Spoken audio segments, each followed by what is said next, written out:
Halo, kembali bersama saya Pak Anton. Kali ini kita akan membahas materi kita dari bab 7, yaitu gereja sebagai tanda dan sarana penyelamatan.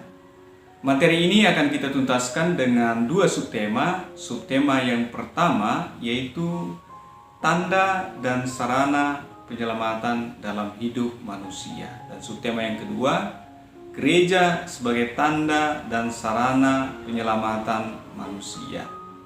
Nah, mari kita awali dari subtema yang pertama, tanda dan sarana penyelamatan dalam hidup manusia. Nah, setiap orang pasti menginginkan keselamatan dalam hidupnya. Tidak ada yang berharap bahwa dia akan mengalami bencana, malapetaka, bahaya, penyakit, penderitaan. Sebaliknya orang akan menghindari itu semua. Bahkan orang berdoa bagaimana supaya semuanya itu tidak terjadi dalam hidupnya, kalau bisa menjauh dari kehidupannya. Bahkan orang berlomba-lomba melakukan kebaikan, melakukan karya amal, karena dianggap semuanya itu menyumbang bagi keselamatannya, berpengaruh bagi keselamatannya. Karena orang tidak hanya mengharapkan keselamatan di dunia ini, tetapi juga keselamatan di akhirat, yakni masuk surga, menikmati kehidupan abadi, kebahagiaan kekal bersama dengan Allah di surga. Nah, jadi setiap orang pasti menginginkan keselamatan baik di dunia maupun di akhirat. Nah, sebagai orang beriman, kita percaya bahwa Allah adalah sumber keselamatan yang sejati. Maka tidak ada cara lain yang dapat kita lakukan untuk mendapatkan keselamatan selain daripada mendekati sumber keselamatan itu, yakni mendekatkan diri dengan Tuhan, bersatu atau bersekutu dengan Tuhan. Karena itu berbagai usaha, berbagai upaya akan kita lakukan untuk mendekatkan diri kepada Tuhan. Nah, jadi sudah ada dua yang kita bahas. Pertama, bahwa setiap orang pasti menginginkan keselamatan dalam hidupnya, baik di dunia maupun akhirat. Dan sebagai orang beriman, kita percaya bahwa keselamatan itu datang atau berasal dari Tuhan. Karena Tuhanlah sumber keselamatan yang sejati. Nah, sekarang kita akan lihat tanda dan sarana. Nah, apa itu tanda? Nah, tanda itu dapat kita artikan sebagai sesuatu yang menunjuk pada sesuatu yang lain. Jadi, tanda itu tidak pernah menunjuk pada dirinya sendiri.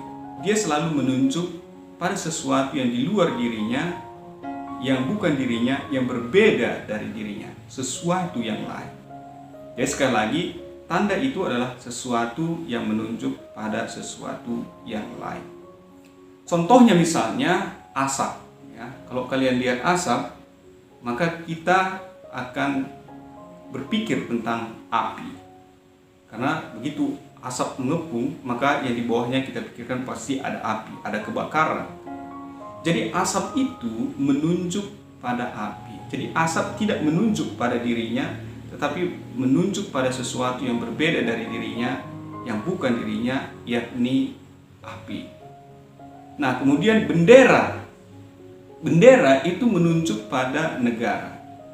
Maka kalau kita lihat merah putih, yang ada di benak kita, di pikiran kita adalah Indonesia. Jadi bendera itu menunjuk pada suatu negara.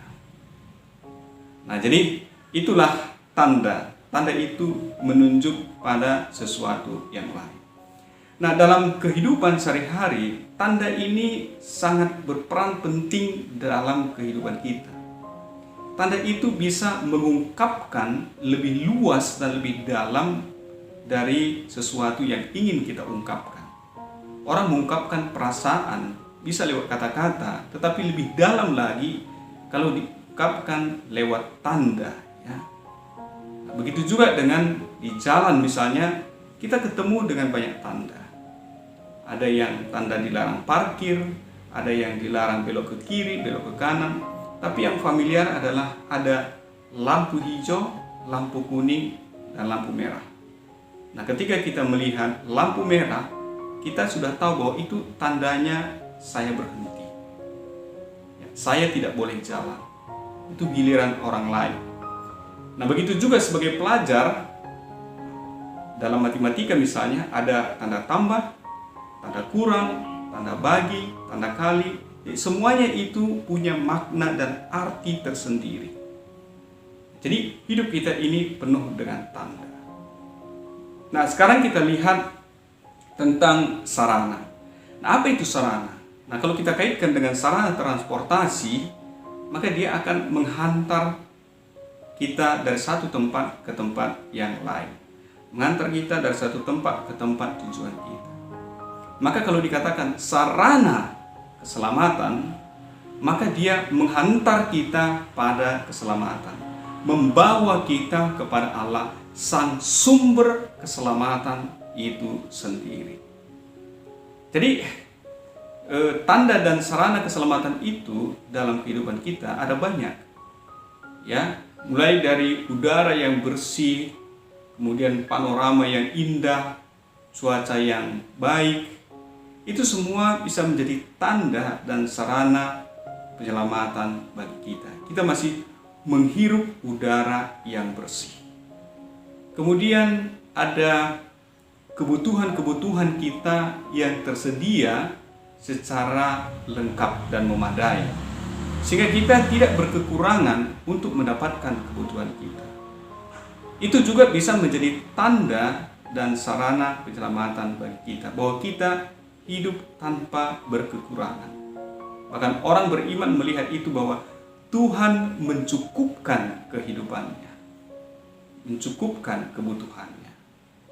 Nah, apalagi misalnya bagi kalian anak dalam keluarga, orang tua dan juga anggota keluarga yang lain, dan orang-orang yang berkehendak baik dalam hidup kalian, itu bisa menjadi tanda dan sarana penyelamatan Allah bagi kalian. Karena mereka akan memberikan kepada kalian perhatian, kasih sayang, bahkan orang tua mencukupkan kebutuhan kalian, berkorban untuk kalian, merawat kalian, menjagai kalian, mengusahakan pendidikan kalian sebaik mungkin. Nah, itu merupakan perpanjangan tangan Tuhan untuk menyelamatkan kalian. Nah, di sekolah ada bapak ibu guru yang dengan sabar membimbing, mendidik, dan juga mengajar kalian agar kalian tumbuh dan suatu hari kelak menjadi berhasil, menjadi orang sukses. Itu juga bisa menjadi tanda dan sarana penyelamatan dari Tuhan. Ya, ada juga teman, ada sahabat dan orang-orang lain yang berkehendak baik, yang menginginkan kebaikan dalam hidup kalian, yang mengharapkan kesuksesan dan kebahagiaan kalian. Itu juga perpanjangan tangan Tuhan yang merupakan tanda dan sarana penyelamatan. Jadi ada begitu banyak tanda dan sarana penyelamatan dalam hidup kita, mulai dari bentuk yang negatif, dari hal-hal positif seperti yang sudah disebutkan tadi, sampai kepada hal-hal yang negatif yang barangkali tidak kita inginkan, tidak kita harapkan. Apa misalnya? Bahwa ketika terjadi bencana dan kita luput dari bahaya yang diakibatkan bencana itu, kita merasa bahwa keselamatan itu adalah mendapatkan pertolongan dari Tuhan. Jadi selamat artinya mendapatkan pertolongan dari Tuhan.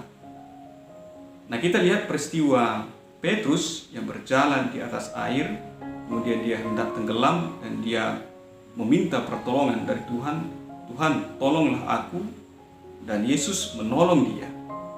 Jadi akhirnya dia selamat. Maka selamat artinya mendapatkan pertolongan dari Tuhan. Nah, selamat juga bisa kita artikan sebagai sembuh dari penyakit. Dalam Alkitab kita bisa melihat berapa banyak orang sakit yang disembuhkan oleh Yesus. Ada kisah yang sangat terkenal, yakni seorang perempuan yang mengalami pendarahan selama 12 tahun, yang sangat mungkin sekali sudah mengusahakan segala cara untuk kesembuhannya. Bahkan bisa jadi menghabiskan banyak biaya, semua harta benda dia, tetapi dia tidak mendapatkan kesembuhan. Tetapi berkat perjumpaannya dengan Yesus, dia akhirnya mengalami kesembuhan. Jadi itu menjadi tanda dan sarana penyelamatan bagi dia. Jadi selamat di situ artinya sembuh dari penyakit. Sama seperti yang dialami oleh orang-orang pada zaman ini, yang barangkali dialami oleh anggota keluarga kita ketika mengalami sakit, meskipun mendapatkan perawatan yang baik dari dokter, dari perawat, meskipun tersedia semua obat yang dibutuhkan, tetapi kita tetap memohon perlindungan dan rahmat kesembuhan dari Tuhan. Karena sekali lagi kita tetap yakin bahwa penyelamatan itu, pertolongan itu yang terbaik selalu datang dari Tuhan. Nah, demikian juga keselamatan itu dikaitkan dengan bebas dari maut. Jadi sebagai orang percaya, sebagai orang beriman, kita menginginkan bahwa ketika kita beralih dari kehidupan di dunia ini, kita mengalami kebahagiaan kekal bersama dengan Allah di surga. Nah, di sini penyelamatan artinya kita sudah ditebus, dibebaskan dari dosa berkat penebusan Yesus Kristus, berkat darahnya yang tertumpah di kayu salib, darahnya yang suci. Jadi penebusan melahirkan, menghasilkan keselamatan bagi kita. Jadi dalam Alkitab, keselamatan itu sering dihubungkan dengan iman seseorang. Karena dalam Alkitab kita bisa melihat beberapa kali Yesus mengatakan, "Hai anakku, imanmu telah menyelamatkan." Jadi keselamatan itu dihubungkan dengan iman. Nah, dan kita percaya seperti yang saya katakan tadi, bahwa Allah adalah sumber keselamatan yang sejati kepada kita. Karena itu yang kita lakukan adalah bagaimana supaya iman kita selalu bertumbuh, semakin kuat, dan kita semakin mendekatkan diri kepada Allah. Jadi itulah tanda-tanda keselamatan dalam hidup manusia yang barangkali masih banyak lagi yang bisa kalian temukan. Nah, karena itu sebagai tugas pada materi ini, coba kalian gali tanda dan sarana keselamatan yang pernah kalian alami dalam hidup kalian.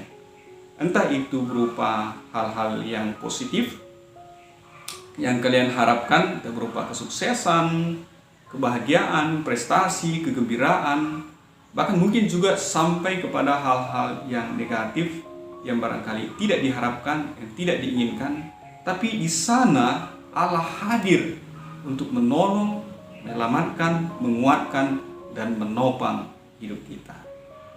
Kemudian kamu tuliskanlah mengapa kamu simpulkan itu sebagai tanda dan sarana penyelamatan dari Tuhan. Jadi tugasnya ada dua ya, menggali pengalaman kalian dan menemukan tanda dan sarana penyelamatan yang kalian alami dalam hidup.